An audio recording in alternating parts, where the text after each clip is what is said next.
CB আমি যাকে দেব সে আমার ট্রাস্টেড এবং আমার ক্ষমতার কাছে তার ক্ষমতা কিছুই না।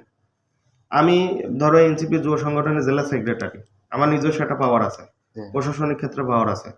সে হলো বিএনপির নেতা, যে পাইছে সে বিএনপির নেতা, এবং বিএনপির তার উপরের যে নেতাগুলো আছে তাদের সাথে আমাদের সম্পর্ক আছে। আমি তাদের কাজ করলে ওর টাকা আমার বাসায় এসে দিয়ে যাবে।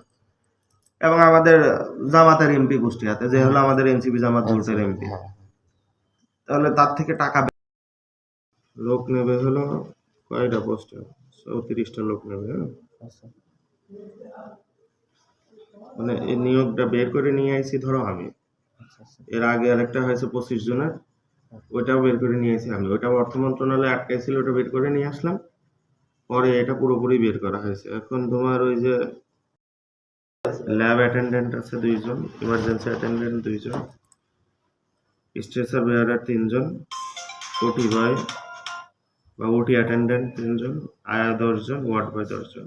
আরো লোকজন আছে আমার, সত্য কথা যেটা, আরো 3 যে দেবে সিবি সবগুলোই নিয়ে দেবো, যেটা হবে ওটা হইলে, আর যেটা হবে না সেটা টাকা ব্যাক আসবে। এটা নিয়ে কোনো সন্দেহ নেই, তো চাকরি কনফার্ম হবে। ঠিক আছে, যদি খুব বেশি সিবি দেয় আমি, সেক্ষেত্রে হয়তো কিছু বাদ যাবে, কিছু হবে। আর যদি লিমিটেড দেয় যেমন 4টা 5টা, তাহলে 4টা 5টা কনফার্ম হবে। এবং যদি তুমি করতে চাও তাহলে সিবি আর টাকা দিতে হবে। টাকা তো সিবির সাথে আমার থেকে নেবে, সিবির সাথেই নেবে।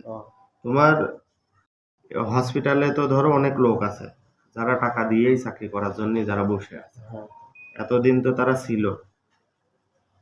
তারা সরকারি যদি নিয়োগ প্রাপ্ত হয়ে যায়, তখন তাদের ওই ইনকামটা বৈধ হয়ে যাবে, সরকারি হসপিটালের কর্মচারী হয়ে যাবে। এখন তো হসপিটালের কর্মচারী নেই, এজন্য ওরা কেউ 1.5 লাখ নিয়ে ঘুরছে, কেউ 2 লাখ নিয়ে ঘুরছে।